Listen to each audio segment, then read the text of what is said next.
Hello friends, in this video we are going to learn how to create an account on Claude, right? So as you can see we are onto Google right now and here we are just searching for Claude AI, right? And this is the search result of Claude. We have clicked on it, accept all cookies.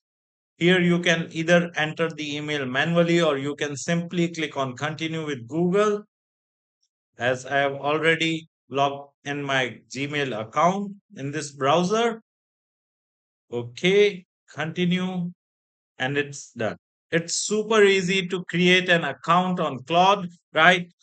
It is asking us to accept the privacy policy, right? And I don't want to subscribe for occasional promotional emails, so I've unchecked it and clicked on create account, use Claude for free.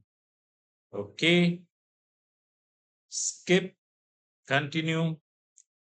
Let me enter the name, click on continue again.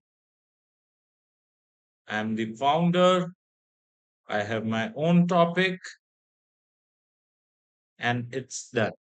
Your Claude account has been created. Hello, Claude. It's just like ChatGPT and Gemini, right?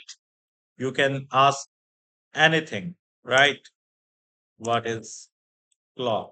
So, in this manner, you can simply create an account on Claude. If you want to learn digital marketing for free, then subscribe Digital Bikana YouTube channel right now.